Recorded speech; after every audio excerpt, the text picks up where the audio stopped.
Hey everyone, real quick, if you're interested in booking private lessons with me, you can contact me through my website at breenmusiclessons.com, link in the description and the pinned comment. All right, so here are 2 finger dexterity exercises that I used to practice religiously for years, and they can be very beneficial for your finger dexterity, but they're not very musical.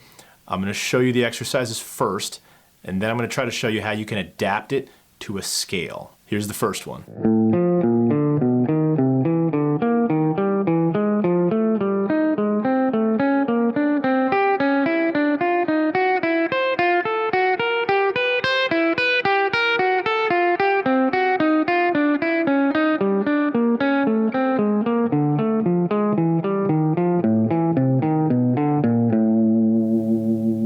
So the general idea there is that I'm doing outside picking and then inside picking coming back up. I'm starting on the 5th fret, but that's arbitrary. I'm doing 5th fret on the E string, followed by 8th fret on the A string. Then I'm doing 6th fret on the E string, followed by 5th fret on the A string. 7th fret on the E string, followed by 6th fret on the A string. 8th fret on the E string, followed by 7th fret on the A string.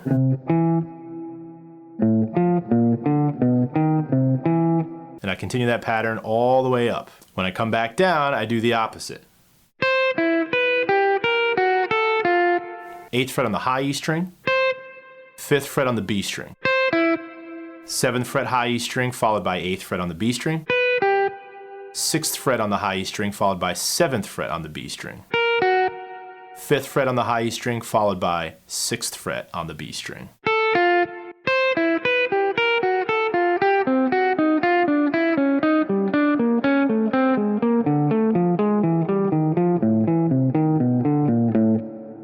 Definitely very beneficial, but eventually you start to realize there's nothing there. There's no music there. You could throw that into a jazz improvisation, but still very sparingly. It'd be a cool little burst of chromaticism, but if you're looking for some melody, try to work that in with something like a 3-note per string pattern from a scale. I'm just going to pick the natural minor scale, but it could be any scale or mode that you're working on at the time. So here's a 3-note per string natural minor pattern in A.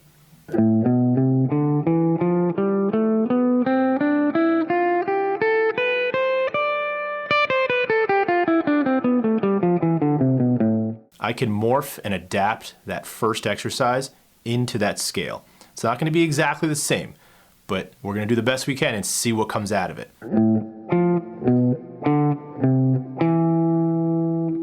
I'm taking that concept and I'm just running it through the entire scale pattern. 5th fret on the E string to 8th fret on the A string, 7th fret E string to 5th fret A string, 8th fret E string to 7th fret A string. Taking that concept and moving it all the way up the scale.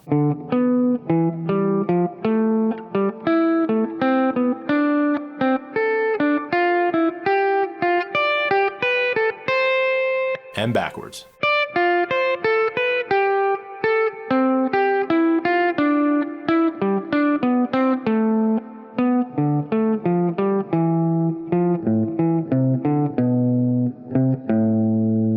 Now, if I play that over an A minor chord, you can kind of tell that now there's a musicality to it. There's still some weird tension in there, but you actually might want that. There could be a little bit of tension. That's totally fine. Could be kind of unique to your playing.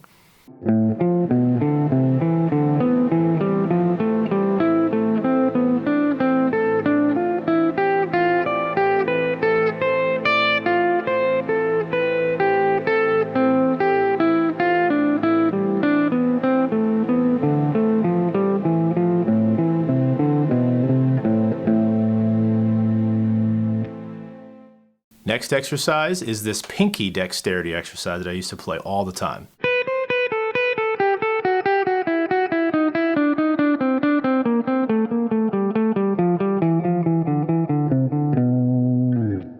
Again, that's a useful exercise because you're creating separation between your ring finger and your pinky, but again, not very musical.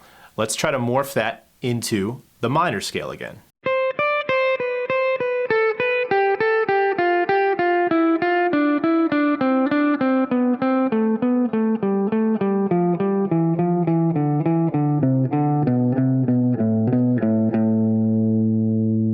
So now I'm going to play it again over that A minor drone, and you can tell there's a lot of melody and a lot of potential there. Again, I'm taking the same sequence, the same concept from the pinky exercise, morphing it in to this natural minor 3-note per string pattern.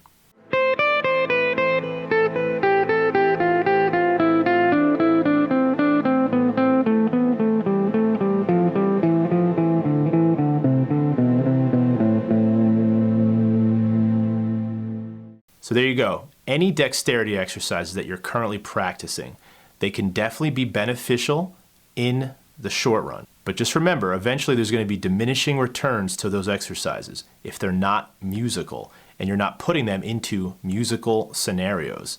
So try this concept.